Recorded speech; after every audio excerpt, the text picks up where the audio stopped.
So we should be live for a very special download with Joe, the final live one that we do, and it's been 15, 16 months since Joe and I have gone back and forth creating content about some of the biggest challenges, updates across our space. So, like I said, this is a Final pretty live one of exciting the year, right?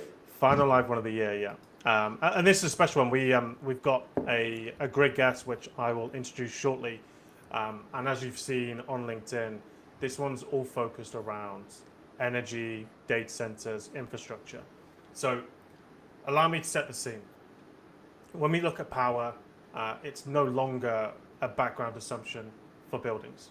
If you think about it, for a very long time, energy was something we optimized around the edges, important 100%, but rarely decisive.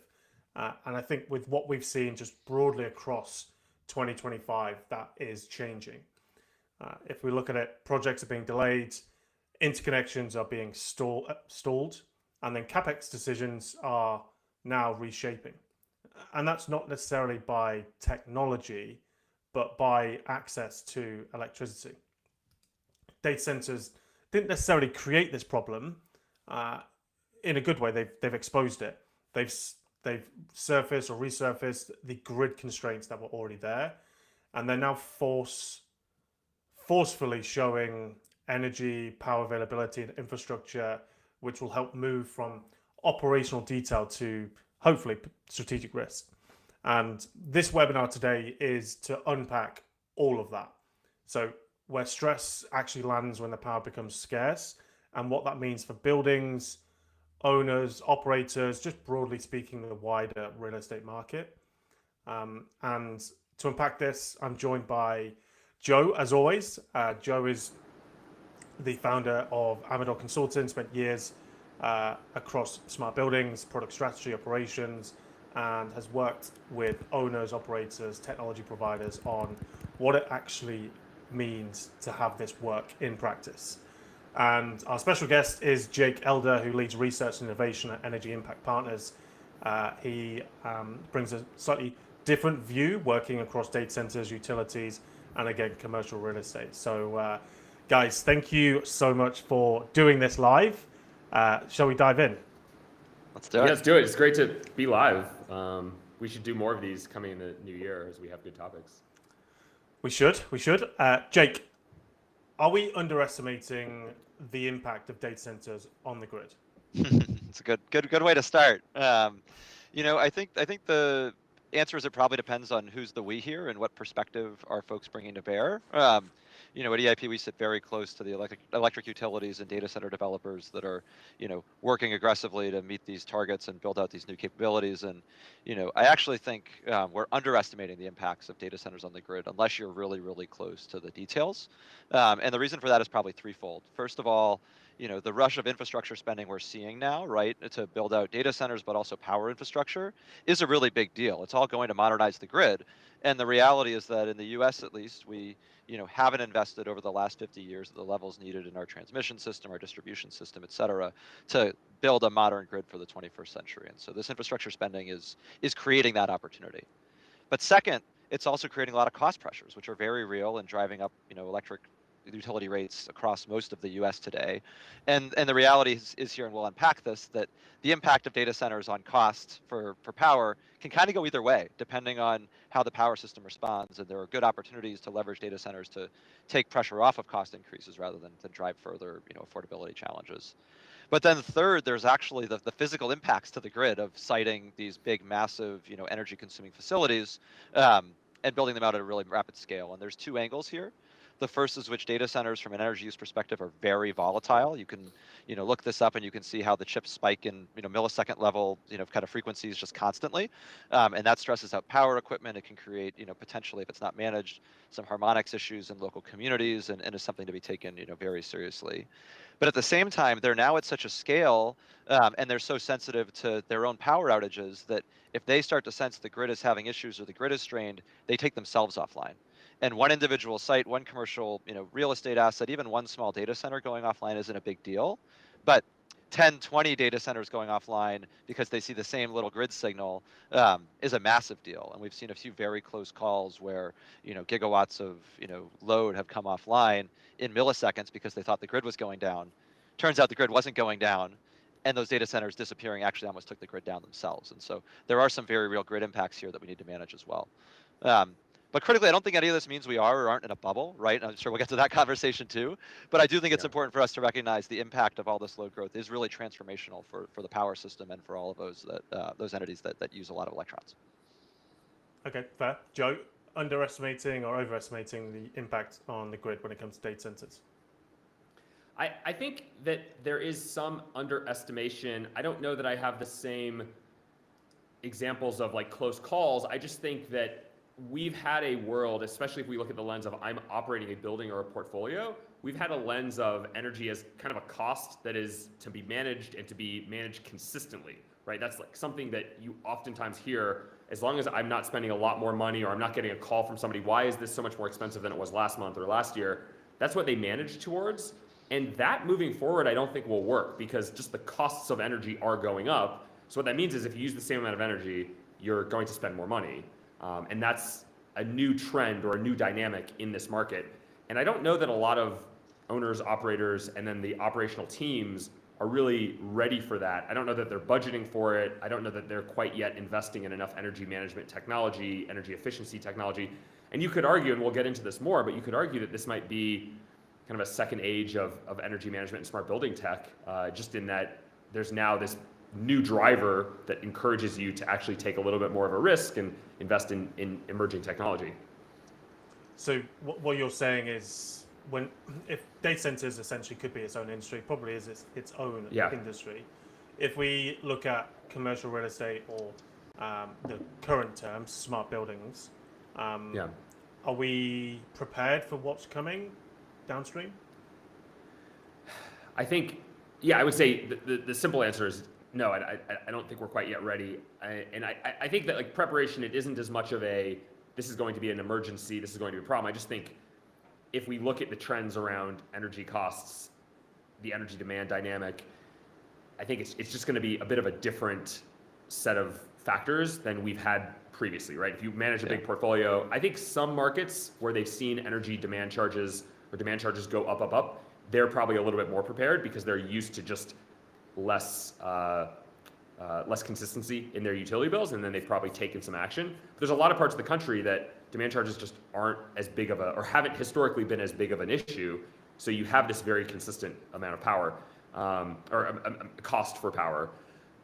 I would also say, there are a lot of technologies out there that can help manage everything, all the problems Jake is talking about, all the problems I'm talking about, and as I've talked about, very regularly in my newsletter and on our podcast, right? Like a lot of these companies have had trouble finding what's their actual value prop or like what's their differentiated value prop. I think the whole data center as a market where you need a lot more technology, you need a lot more monitoring, control, that's also a whole nother dynamic where we could see that as being the tip of the spear in terms of what brings smart building technology into the wider commercial building environment. Yeah, Joe, maybe just to riff on that, I think it's an opportunity, Yeah. right? I don't know that it's necessarily anybody, an asset owner or a smart buildings kind of platform being behind per se, but it's turning energy into something that can really create value for operators, whether it's just managing costs or, as we'll get into later, creating revenue streams that can be meaningful. And those that can get ahead and be ready for that certainly will be better positioned to capture market share and to manage their own energy spend sooner rather than later. But I don't know that it's a if folks aren't moving today, you get left behind in a year, at least if you're a real estate operator. Yeah, I would agree with that too. I don't know that we're at a point where, man, you got to do something now. We're not calling what they did OpenAI recently the red alert, or I don't think we're nearly there at all. But I do think it's an opportunity. Yeah, absolutely. Okay, good start. So for our listeners, we've done a lot of research and I've jam-packed this episode to make sure that you listening get as much value from it in terms of the status quo and where we're going around these issues.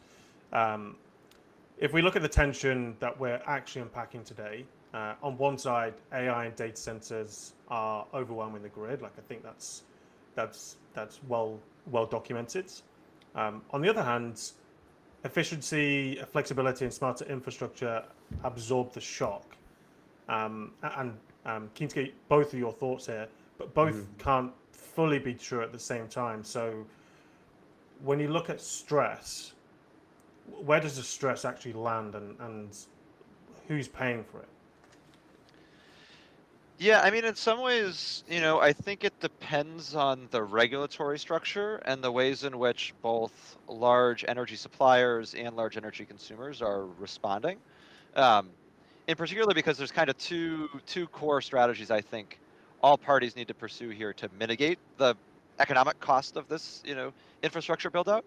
And so the first is making sure you don't build stuff that doesn't get used, right? And so we've seen a number of electric utilities, start to rethink their process for interconnecting new data centers, starting to force data centers to make good faith payments, deposits, fund technical studies before they can commit to, an electric services agreement, and putting some harsher penalties in place if those developers walk away from projects without fully bringing them to market. And that's a distinct approach from how those utilities have approached economic development and kind of load growth in the past. But when you have this massive scale of growth that is outpacing everything else, and in some markets, literally the data center growth might be bigger than the core utility system today, right?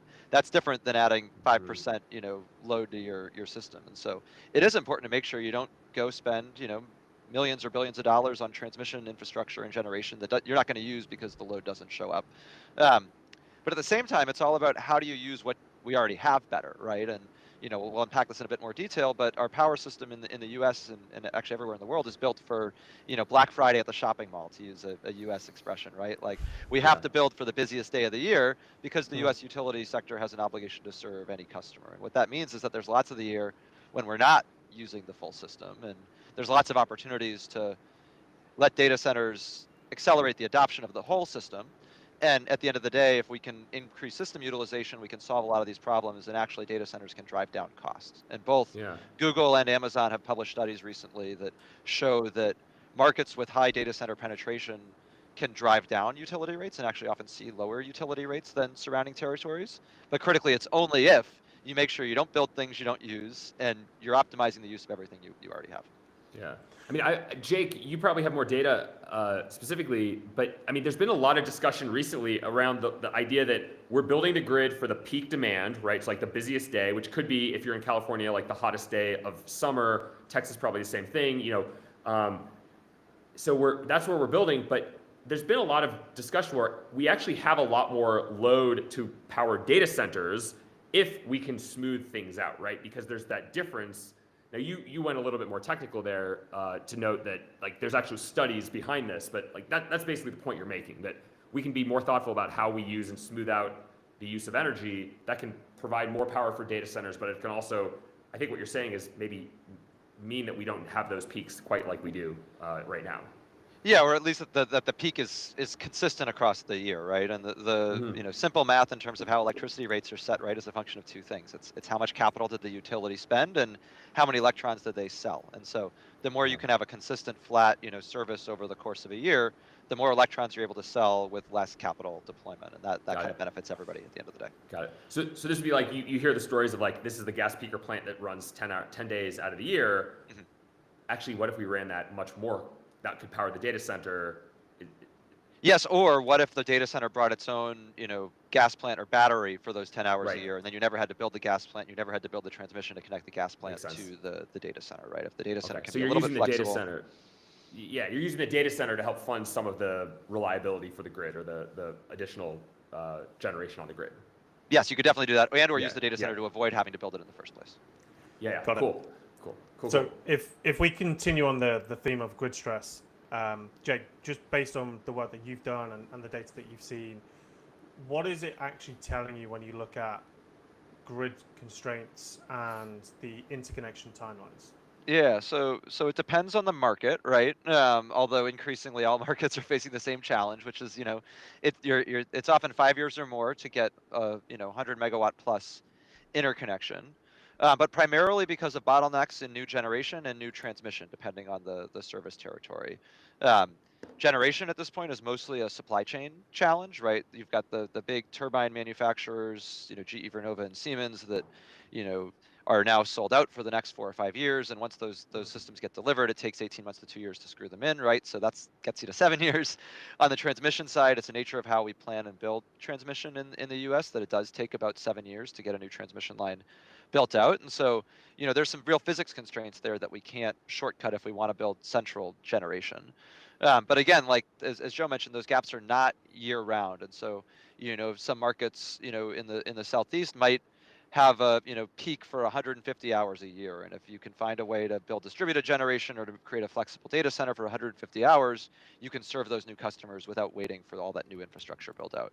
In other markets where they've been more aggressive with flexibility, that might start to push 1,000 hours. And I know of a couple of our, utility partners at EIP that have, been aggressive, and now, that peak runs for about 1,000 hours a year, which again is a good thing from a system utilization perspective. The last point I'll make, and then Joe, certainly welcome your thoughts here. There was a really great foundational study by Duke University back in the spring, and they're in the process of updating it now with some more refined data that estimated that you could probably interconnect another 80 gigawatts of data centers in the US without building new power infrastructure by encouraging those data centers to be flexible for a remarkably short amount of time. I think it's about 1% of the year that they would have to curtail some of their demand, which is again a pretty remarkably low threshold, and would free up about 80 gigawatts of new data center capacity. To put that in context, there's probably, friends can disagree, but there's probably about 100 gigawatts of data center demand out there in the US today over the next 5 years. And so, between the existing capacity we have on the grid and flexibility, you could serve almost all of that if you can just tamp down the peak. Yeah, the idea there is, yeah, go ahead, Lewis. Yeah. If we look at it in simple terms, if the majority of our listeners or people in general are using some kind of an LLM, right? And if you look at OpenAI in particular, and you look at the amount of energy that they need to use in the data centers that they need to build or have access to, you wonder whether they're going to actually be able to get the data centers in motion so that they, as a business, can continue to grow. Yeah. What's your, you must have seen that. What's your thoughts? Yeah, I mean, my short take is that the reality is for the next 5 years we're power constrained, and so, in many ways those forecasts and compute growth forecasts and how the hundreds and hundreds of gigawatts of data centers that are supposedly in interconnection queues and whatnot, they will not be built in the next 5 years because we don't have the power infrastructure to do so. And so there will be a lot of them built, right? Like OpenAI will build a lot of compute facilities and whatnot, but I think the ultimate constraint is power, and for the next 5 years we're in a constrained world. Do you think are we oh, go ahead. Go ahead. No, I was going to say, do you think that if we solve some of the demand flexibility challenges, that moves that timeline up, or is that kind of just from your point of view locked in, like we're going to have 5 years of power constraint regardless of what innovation? I think we still have 5 years of constraint. I think the more we can lean in towards flexible solutions anywhere on the power system, right? It could be commercial buildings being more flexible or grid interactive. Adds the cherry on top, right, and enables us to serve more computing facilities and take pressure off of rates elsewhere in some really effective ways. But even with the most ambitious flexibility programs out there, just given the timelines, right, we will be power constrained, in my opinion, personally, for the next 5 years at least. And we'll probably overbuild some infrastructure in the medium term to catch up, and then the question is, how much does electrification and manufacturing alongside the kind of data center boom subsume all that power demand? And I think for me, the answer is like we're going to need all the electrons we can get for the next 20 years as we move into this kind of electron economy. Yeah, I was going to ask, if we look at power being constrained, what's the lever that you can use in order to change that, if it's all possible? Like, is it more compute, more land, more capital? I think the reality is there's not much you can do at the end of the day in the short term, right? Like these things need electrons to turn into light to run computing processes. And so certainly lots of folks are thinking about off-grid data centers.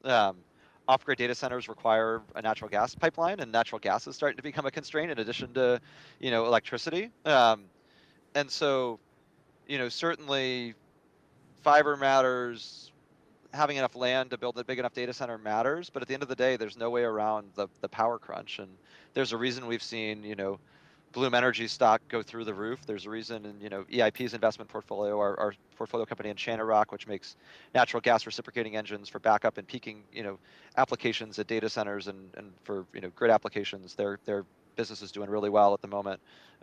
Distributed generation that can be brought in at the distribution level without grid upgrades is another nice tactic here. But still, I think the reality is no matter what we do, we're power constrained, and there's no shortcut to, creating electrons. So when you're hearing that, Joe, and just with some of the people that you work with or the network that you have across the building owner standpoint, what do you think would hit first or hurt first when it comes to power constraints for building owners?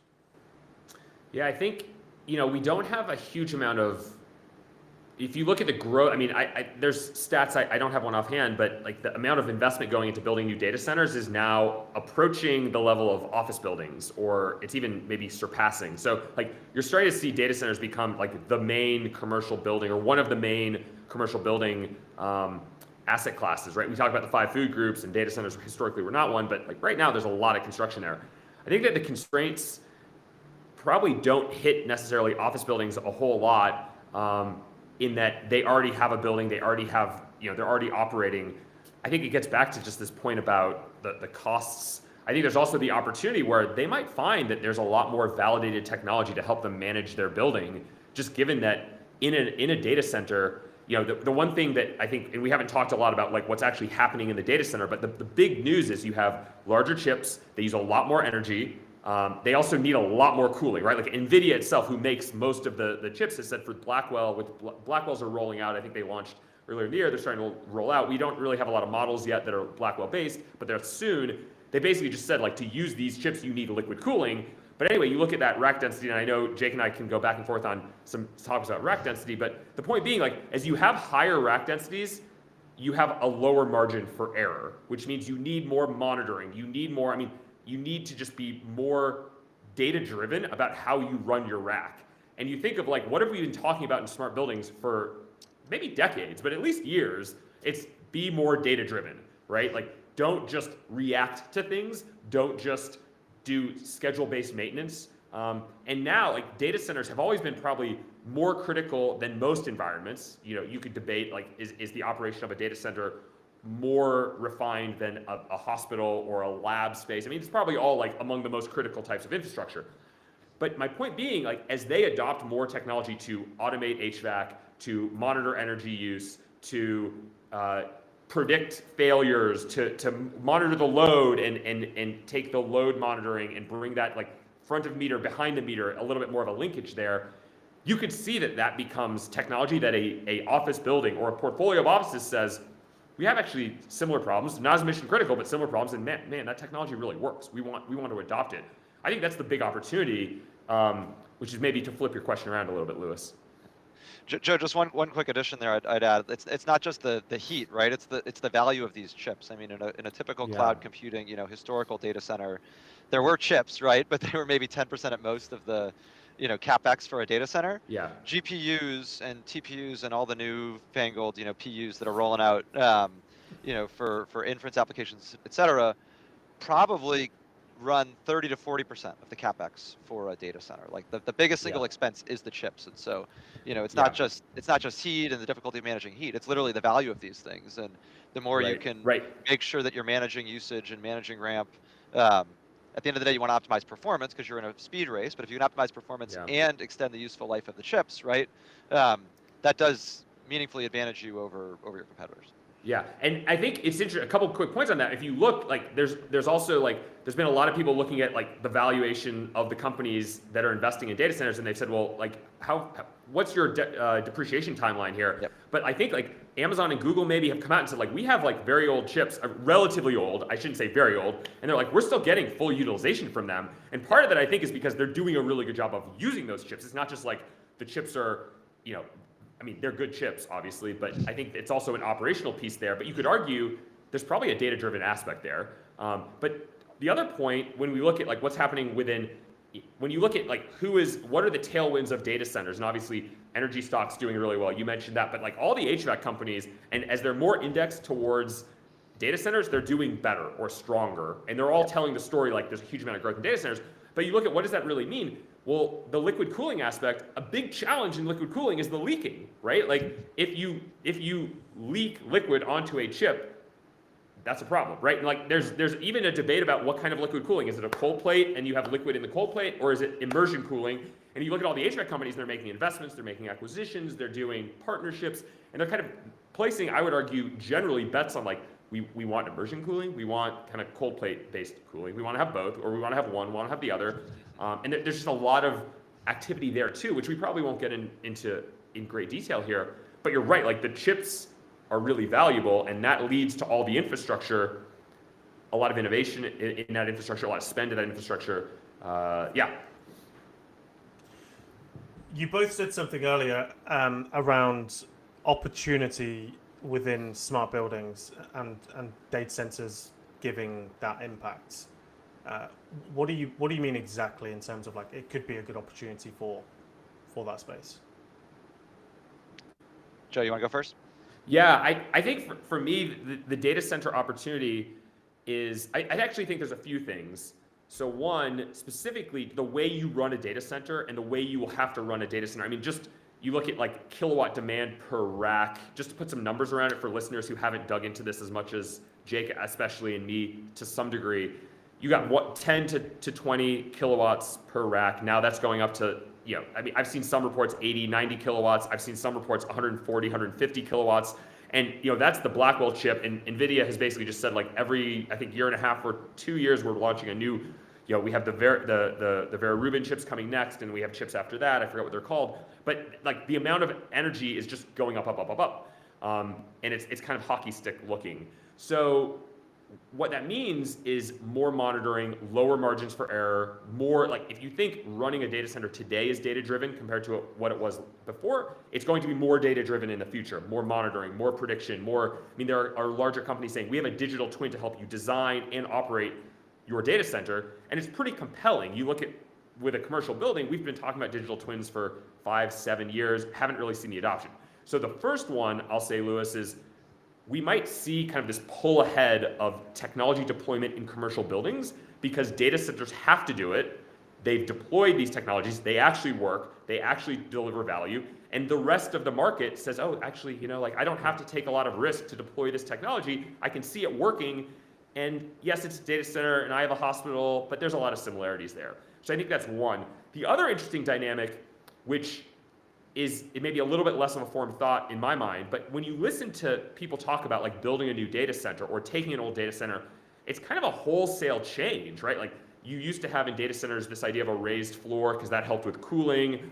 I don't think you can do a raised floor when the racks are, you know, thousands of pounds in some cases, right? Like you just can't do that. You look at the cooling, we went from air cooled. There's still some air cooling in a liquid cooled data center. There are different methods of getting from the liquid cooling on the chip, getting that heat out. I mean, but there's been a lot of changes in how the infrastructure works in a data center. And you think of like, what's a big challenge we have in smart buildings? You have this old infrastructure in buildings, integration with systems, just like still a lot of buildings with pneumatic cooling, or heating and cooling, pneumatic thermostats.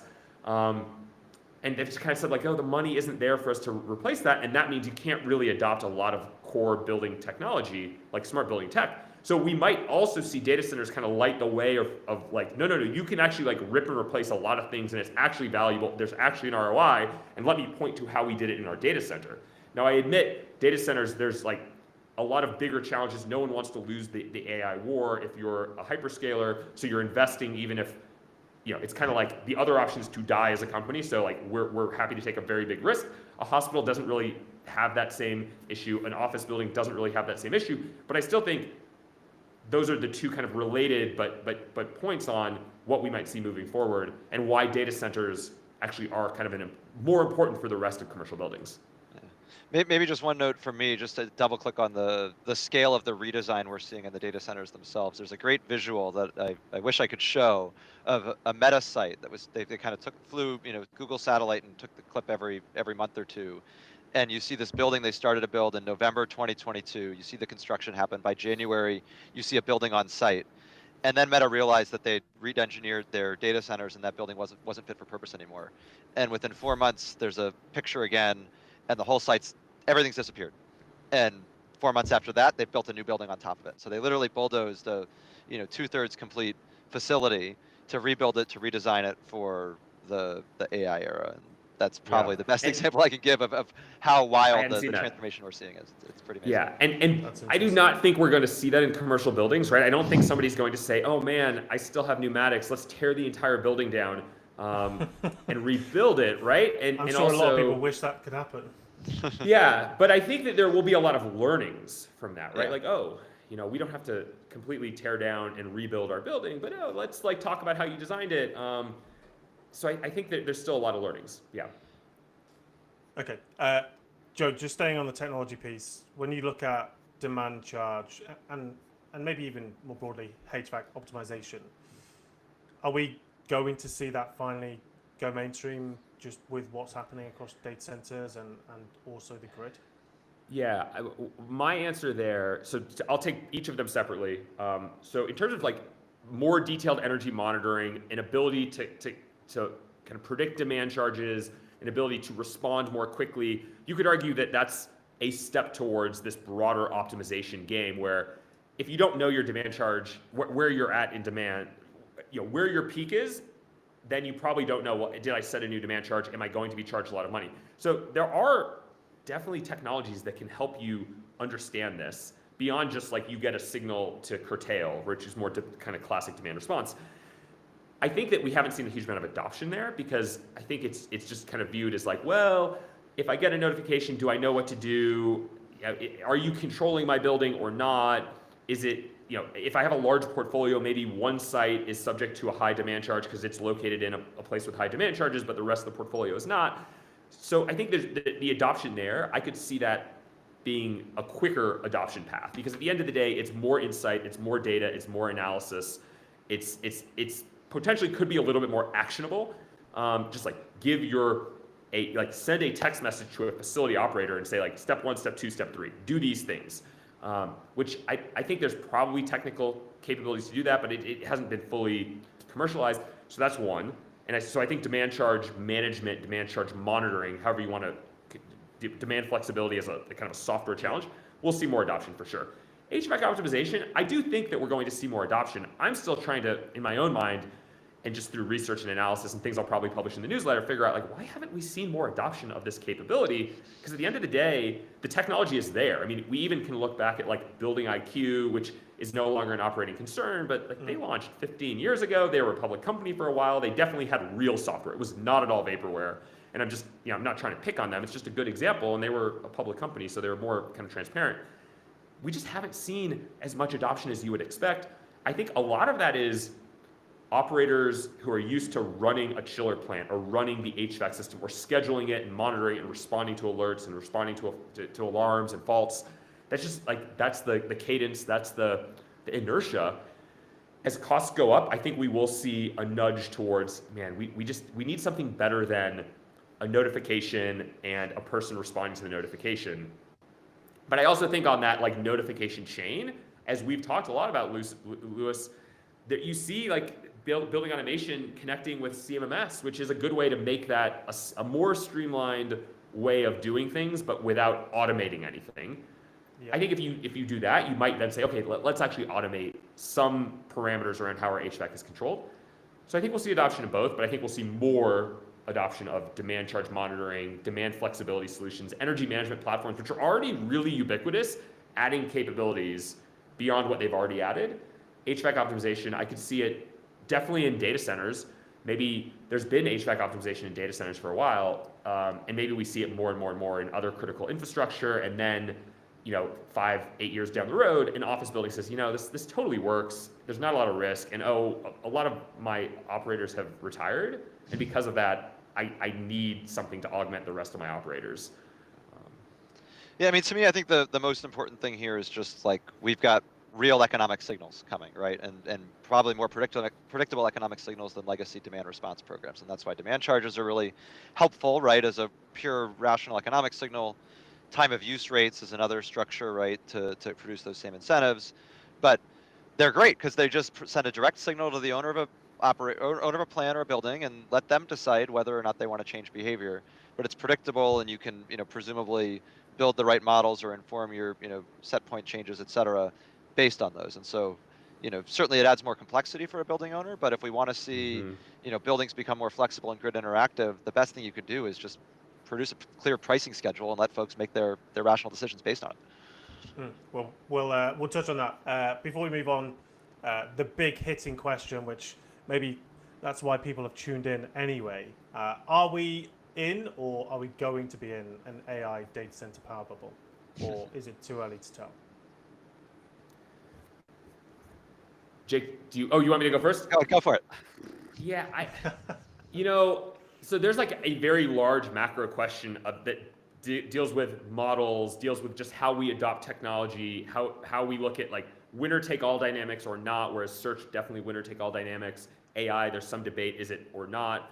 I think you see 4, 5, 6 companies out there that have said, our future as a company is having the best or one of the best AI models. I don't know that the winner take all dynamics are quite as strong. You're definitely seeing different AI platforms, like OpenAI would be an example, Grok would be an example, Gemini would be an example, Perplexity would be an example, Claude. They're all kind of like finding lanes, you could argue, to some degree, and saying like we are really good at this or that, or like Claude Code. I don't code, but I've heard very, very good for that use case. Microsoft has done pretty good with GitHub plus Copilot. So like you could argue there's not winner take all dynamics, which I think means we're probably less in a bubble, because if we were in a bubble, what that would indicate to me is everyone is investing in both the platform, like the AI software layer platform, and everything below it, right? Data centers, the infrastructure, the data, the power infrastructure, the cooling infrastructure, the electrical infrastructure. And then, but what we're going to find in 3 or 4 years is everyone but one of them kind of dies. And I don't think that's going to happen. So I think we're probably not in a bubble. I would say that as it relates to the companies that we follow, the big public companies that are making the infrastructure, both electrical distribution and cooling, you could see a bit of a pullback, I would predict, in a few years. And I think what that might be driven by, we talked about this on our prep call, do some of those companies that have built a huge data center but are just losing the race in terms of like getting people using a high performing model, right? Like you build the factory. I mean, people call them AI factories. It's kind of a good name. You build the factory and then you realize, wait, like the product we're making here is not selling. What do? Do you then say, hey, do you, other company who has a good model, want to use our data center? That could happen. I think what that means is there might be less building of new data centers, right? Then all of a sudden, Grok or OpenAI says, hey, we don't need to build a new data center. We can go lease one from Meta because they've kind of like pulled out of the game, and they're, again, huge prediction, but I think making some bold predictions. So I could see 3 or 4 years, the HVAC firms, for example, saying, hey, we're just not selling as many chillers, and like the liquid cooling investments we made, definitely everything works, but like the growth just isn't what it was 3 or 4 years ago. And that's where I think there's maybe more of a risk of a bubble. Yeah, go ahead, Jake. I agree with everything that you just said. I think, the way that I think about this is from first principles. LLMs and reasoning models are truly transformative technology. We are in the very early days of seeing those technologies be utilized to their full potential. And personally, I think we've got at least a decade of diffusion of that current tech into everything that we use professionally and personally, right? And it takes a lot of time to build those applications, get all the underlying data structured in the right ways. And there's a lot of impact that we will see over the next 10 years just from current state LLMs and reasoning models. That said, our economy is not levered, and the current valuations of these companies are not levered to current performance, right? In many ways, they're almost kind of valued such that like anything short of super intelligence is a bust. And you've started to see that actually show up in the last month or so as folks have gotten a little bit cold feet. Oracle announced some delays in some of their data centers. I think CoreWeave announced one delay in one of their data centers. Which of course are going to happen, right? These are big, complicated infrastructure projects. How good are humans at planning and delivering complex infrastructure projects? We're pretty bad, right? Like everything always takes longer. And so, to me, there's no surprise that some Oracle data centers were delayed. It was like it was going to happen no matter what. And yet you saw pretty material, stock market reaction to that alone. And so I think in many ways the reality is that like we are definitely in a bubble. And yet at the same time, we will not be able to build the physical infrastructure needed, the power or the compute to saturate demand. And so that I think it'll be really interesting to see how that plays out in terms of the long-term economics impacts, right? Because we are supply constrained, and despite this demand, going through the roof, we just can't meet it. And I don't really know which one way or the other which way that turns out completely, but I may be a little bit more bearish on us seeing super intelligence in the short term, and certainly bullish on reasoning models and LLMs, but I don't know quite what that means in the stock market, and certainly, we could have a transformative, AI deployment over the next decade and still have a bunch of investors lose their hats. Okay, interesting. Well, let's switch up gears, but in the same theme around flexibility and maybe avoided infrastructure. And Jake, for those that haven't seen, one of the most compelling ideas in some of your research is that flexibility, not new generation, might be the fastest way out of this in terms of this bottleneck situation that the industry finds itself in. So, love to unpack that. Like from your standpoint, how much load could be interconnected today if data centers or buildings agreed to be more flexible? Yeah, I mean, I think to harken back to that study I referenced from earlier this year, the best data we've seen on this came out of Duke University, and their estimate was that there's probably about 80 gigawatts of incremental capacity that could be freed up to serve data center loads with pretty small levels of flexibility, about 1% flexibility just for new data centers alone. And of course, you can think about like moving that flexibility around in space, right? And it could be that it's not the data center being flexible, but it's commercial buildings being flexible. It could be battery deployment, off-site rather than at the data center directly. But that's kind of the rough target. Is we could meet, let's call it a third to half of our load growth over the next 5 years, just through flexibility alone. And that's nuanced, right? I don't mean to pretend that that's the reality in every single market across the U.S. And there's some markets that very much we'll probably need to build some amount of baseload and transmission everywhere. But flexibility can be a very key piece of the puzzle, and there's some really great studies that support that. And with that, how does, let's say, a few hundred hours of curtailment avoid billions in generation and transmission?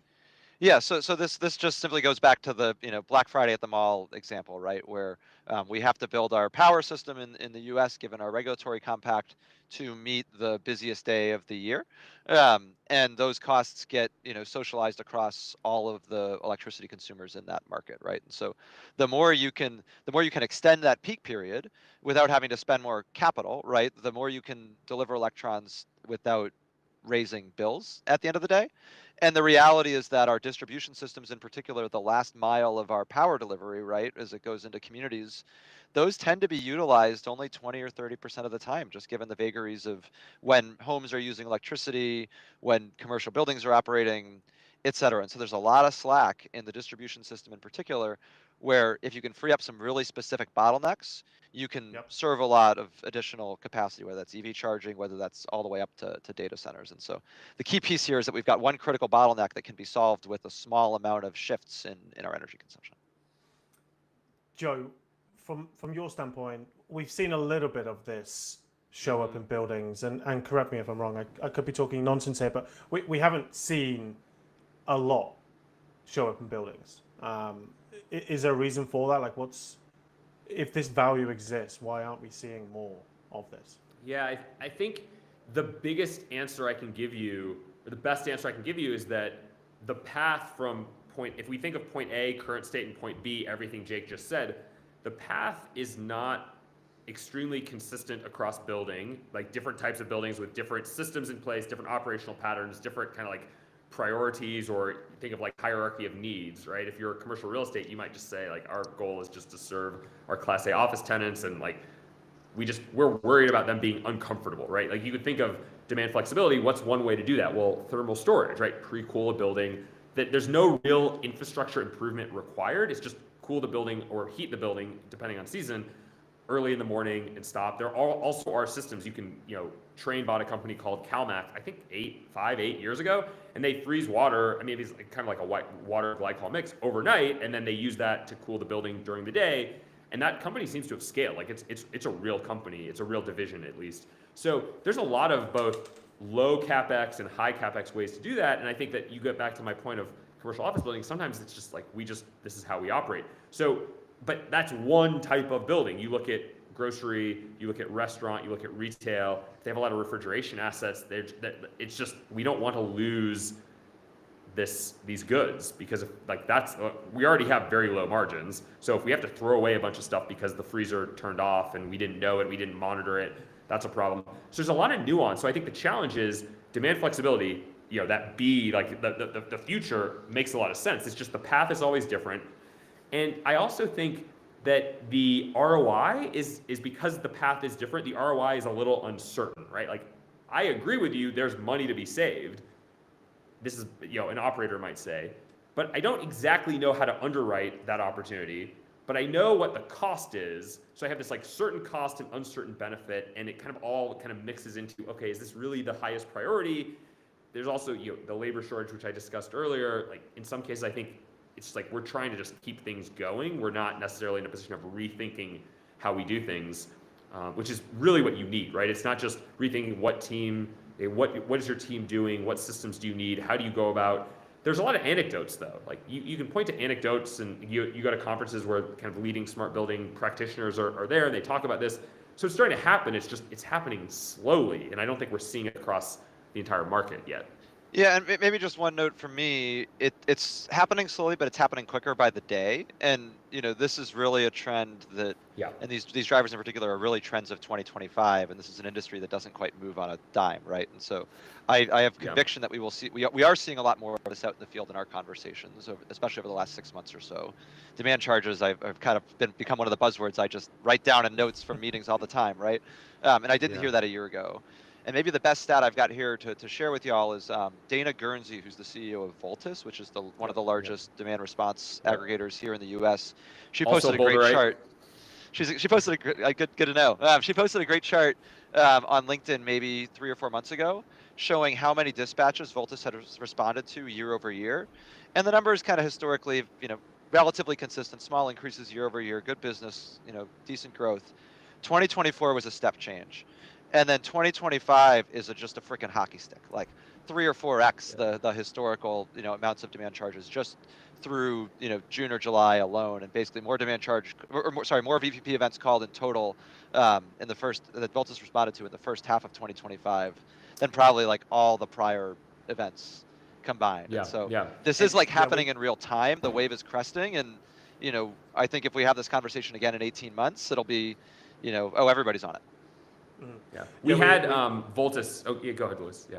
Yeah, I was going to say the same thing. We had Voltus on the podcast who mentioned the same thing, which is crazy. That just posted this week, I think. Oh, nice. So he posted this week. But so if we look at the bottleneck situation and think about ways we can get out of this, one of the interesting points that you shared when we first thought about doing this, Jake, was around battery storage. And for those who know a little bit or a lot about battery storage or just batteries in general, they obviously had a huge hockey stick moment in terms of the amount of capital going into that space, 2020, 2021, and then things kind of simmered down a little bit, but it feels like there may be a better or clearer value proposition for batteries. What's your thoughts, Jake?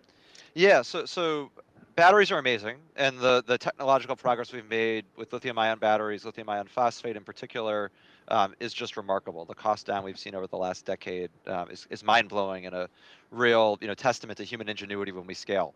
That said, that deployment pathway kind of skipped the commercial building sector. Utility scale deployments are 90 or 95% of all battery capacity out there, and residential batteries, mostly for resiliency, make up the bulk of the rest. I think literally there's less than 100 megawatts of commercial and industrial batteries across the U.S. today, and there's a bunch of reasons for that we don't have time to totally unpack now. But I think one of the key ones, Lewis, to your point, is that there wasn't really a clear value proposition. Certain customers might have cared about resiliency, but if you really want long-term resiliency, if you're a hospital or you're a critical facility, 4 hours of batteries doesn't let you ride through a hurricane, and so you're going to put a gas generator or a diesel generator on site. So you can get small resiliency, a bit of power quality, and then the value stack in terms of being flexible just wasn't there. And so in the last year or two, we've seen further wild pressures on cost down for batteries, lithium-ion batteries generally, and then commercial scale batteries in particular. I mean, I'm hearing quotes now for about $500 a kilowatt installed possibly for these systems, and historically they were up over 800. So that's very meaningful, and a lot of it is taking off the soft costs around installation and simplifying these projects.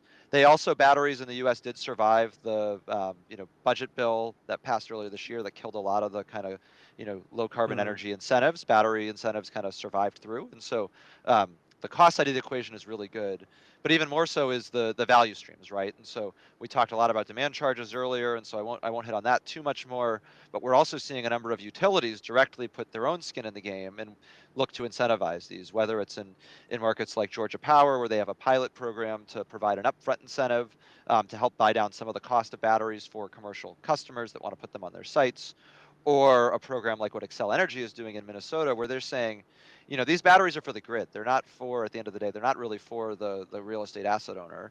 And so we want to own them. We want to pick where they go.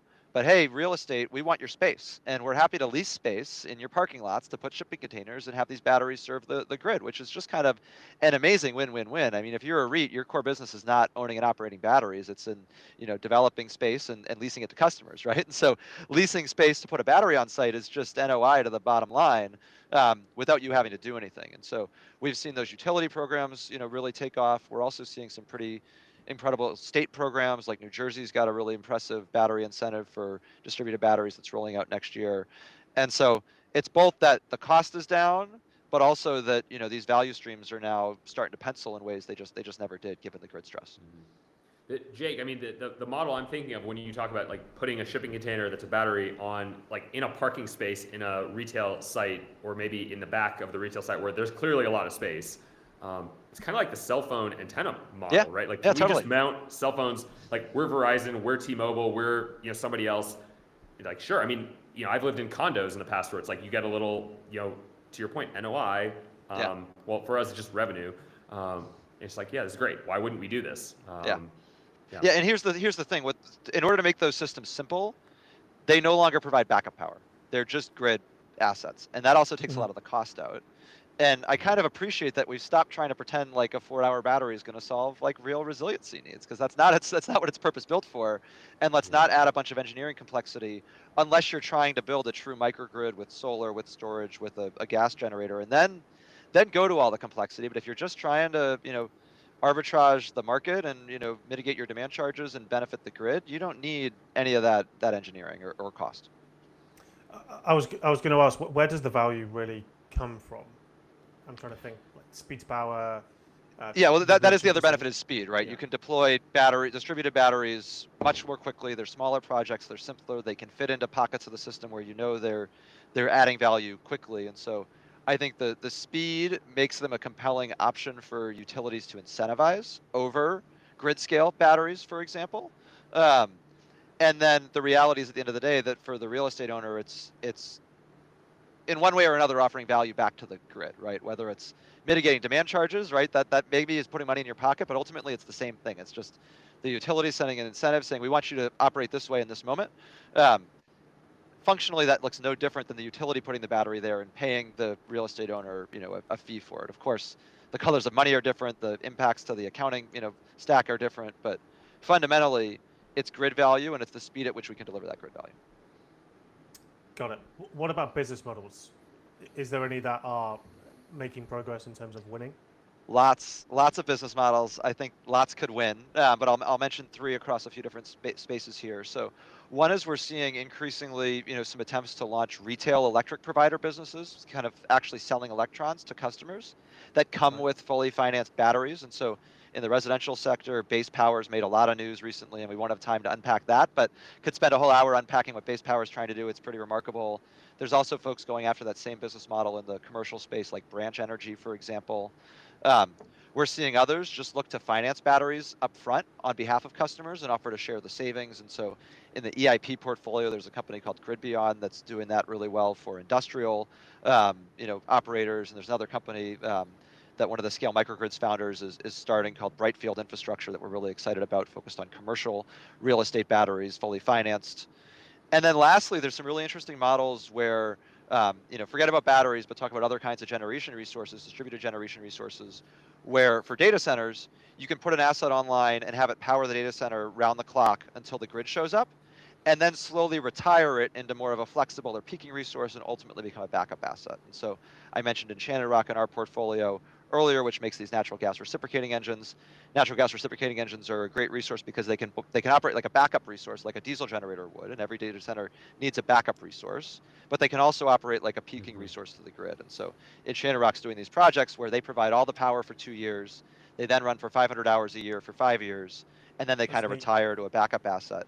And what that does, which is wild for the system, is that bridge period, and the data centers paying for that bridge period takes half the cost off of the asset for the rest of the system. So talk about an affordability solution and a win-win, right? When you've got the data centers paying for half the cost of an asset that's going to continue to run and serve the grid for 20 or 30 years. And Jake, when you were describing it, kind of it migrates from a grid asset to flexibility to backup. Like that's over years. Is that correct? What you're like the timeline you were describing? Yeah, that's what I correct. took. So maybe 2 years in a bridge period, and then 3 or 4 or 5 years, running for a few hundred hours a year, and then it just becomes the backup asset the data center needed anyways. Yeah. Interesting. Very interesting. We could, like you said, we could probably do another episode on that. Maybe we will. Who knows? Guys, this has been great. We've got 2-3 minutes left, so let me try and chuck a few rapid fire questions before we wrap up. I want to be conscious of everyone's time. So, either of you, first question: are we at risk of overbuilding data centers in the wrong places?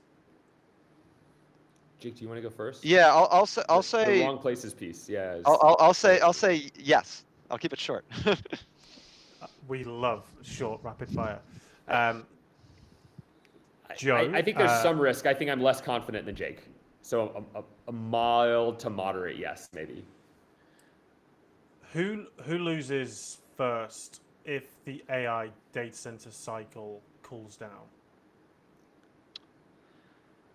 I think it is the underlying infrastructure providers of compute that ultimately end up having built facilities or leased facilities and have nobody to rent the computing power to, the Oracles of the world. Yeah, I think that's one, not to be too verbose. I think you could argue both some of the infrastructure providers of the base systems, but I think more so the operators of the facility operators. And if you look, there are companies now that are saying like, we are not only building new data centers, but we are operating them over the life cycle. And they are not building the CDU, the coolant distribution unit, but they are installing it and they are monitoring it and they're maintaining it. You could argue that's where I think you would see, some challenge, because all of a sudden, like, they have no growth. They're going to maintain the relationships they have, but they lose growth. The infrastructure players, I'm a little less worried about because they're, Train is probably the most overt about this, but they say like, we have 14 different verticals. So like, you can ask me all you want about data centers, but it's one of 14, and that's actually true. Yep. It's just, it happens to be the best performing. It's some insurance for them. Yeah. From a commercial real estate owner standpoint, a tech vendor standpoint, who or where are they most exposed when we think about what we've discussed today? I think it's on the bill side, and I think it's especially for maybe not the owners, but the senior operators, right? The VPs of energy or sustainability or engineering, right? Educating your leadership on the fact that your bills are going up, and that's not your fault, and that you might be doing great things, and maybe your bills are going up and making up the number here, but 20% instead of 40%, but it's going to look like you're failing. And how do you get ahead of that story, and how do you successfully make the case that a 20% increase in your electricity bills over the last year was actually a win and not a major loss? I think Joe? that the only add I was going to make is if you're a REIT that's building a lot of data centers, that you could be exposed, or owning a lot of data centers, should there be, to your initial premise, right, a pullback. Yeah. Okay, guys, I have loved hosting this. I appreciate your time, especially the fact that we are just over a week away from Christmas. Final question on my end before I wrap up: optimistic or pessimistic 2026? How we feeling? Jake, do you want to go first? I'm optimistic when it comes to energy because the moment is now. We've got a real burning platform for innovation. Rates going up creates that burning platform, and this desire for speed forces things to think differently. So optimistic. I'm also optimistic is my quick answer. I know, Lewis, we're going to do kind of a predictions and looking ahead to 2026 episode, so we can unpack this more. I'm a little less bullish than Jake just because seeing this market, especially smart building tech, for such a long time, I just have seen a lot of reasons why things don't go quite as planned. But I'm generally cautious. I would say I'm cautiously optimistic. And that's the quickest you're going to get from me. Yeah. That is very quick. You're on the fence there, Joe, but I'll let you off. Joe, Jake, thanks again for joining me, and thank you to our listeners for tuning in. If you like hearing more of these episodes, then feel free to subscribe to our YouTube channel and to our LinkedIn, The Climate Gap. Unfortunately, that's all we've got time for today. I do know that we did have some outstanding questions, so what I will do is I'll ask our guests very nicely to answer those in the comments when we follow this